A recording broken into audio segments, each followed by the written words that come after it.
Educators Amplified, 1510 AM WRRD. My name is Earl Ingram. I'm going to be part host of this special event this afternoon. And I want to thank all of those who made this possible. Tim Slecker, Busted Pencils Radio, Milwaukee Teachers Education Association, WEAC Region 7, Schools and Communities United. It's all right, you can clap. Citizen Action, AFT Local 212.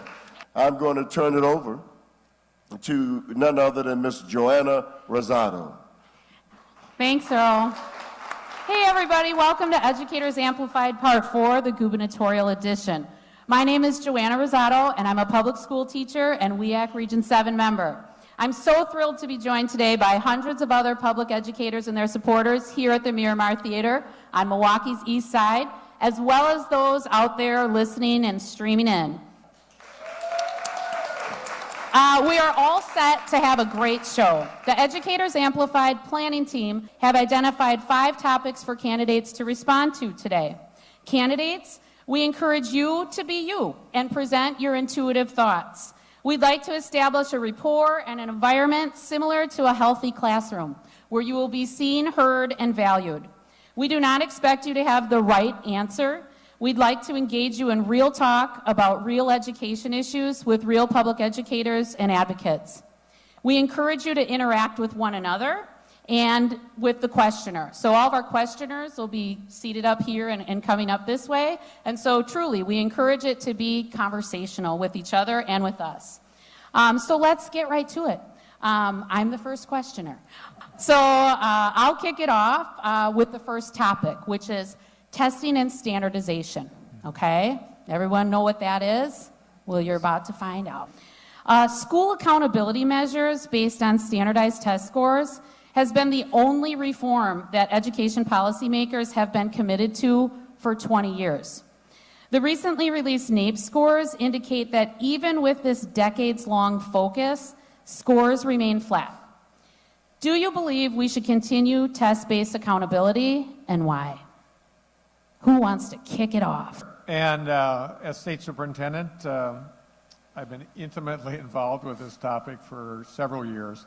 And you're right, they're testing, weighing things regularly doesn't necessarily mean you're going to get the right answer and that you're going to actually get at what schooling is all about. So am I a proponent of increasing testing? No, but I do believe that testing does serve a purpose. I think people need to think through on this topic of testing and standardization. The actual state test takes up very little of a student's time for average third grader. I'm just talking about the state test. It's about an average of 1 day out of the school year. Now, is that 1 day important? It could be doing something else, absolutely. But what do we need to do, in my opinion, is we have to find a way to better, in our accountability system, better recognize and reflect what actually is going on in schools. That's a critical thing. Thank you. I do want to hear from the other candidates, yes. But as a classroom teacher, I would say it's more than 1 day. Okay. Go ahead.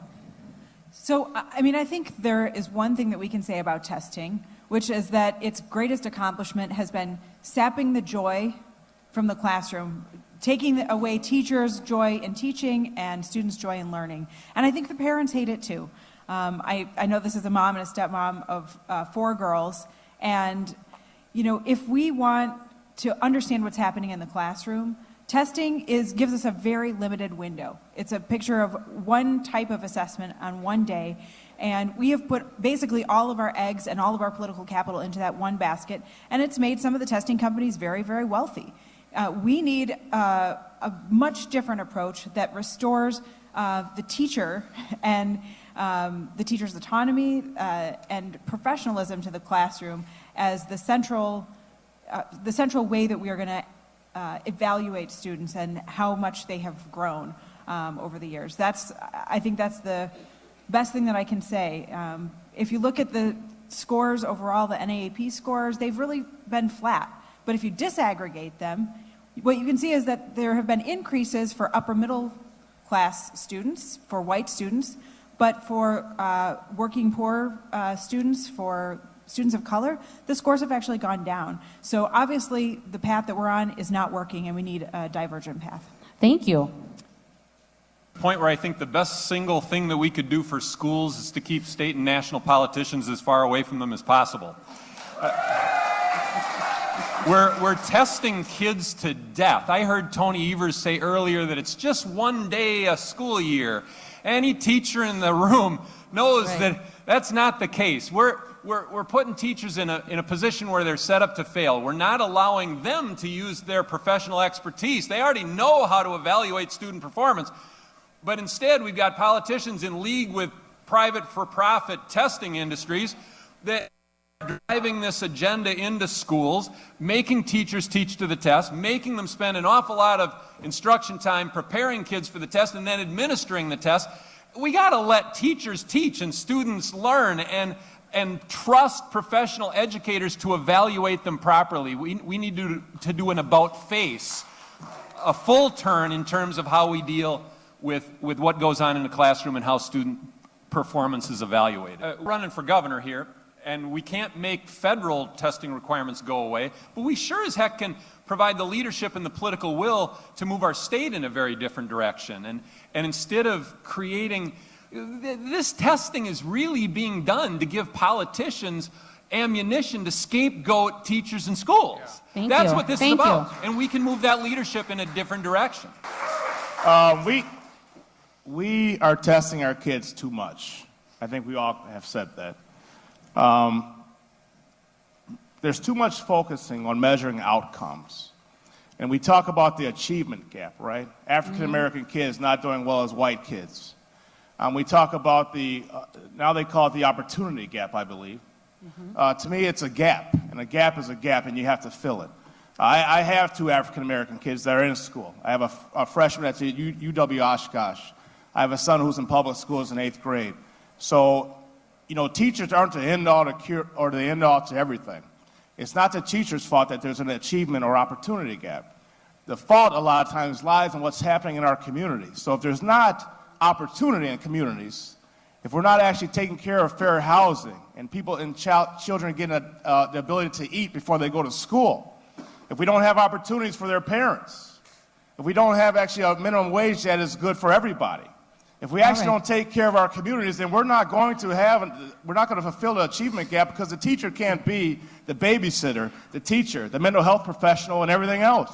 If you don't have wraparound services for kids to be successful, if you don't put the ability for kids to be successful, then we're not going to change the achievement gap. We're going to keep having forums like this and talk about it, and nothing's going to get done. So we can't just keep talking about testing and everything. We actually have to do something about it.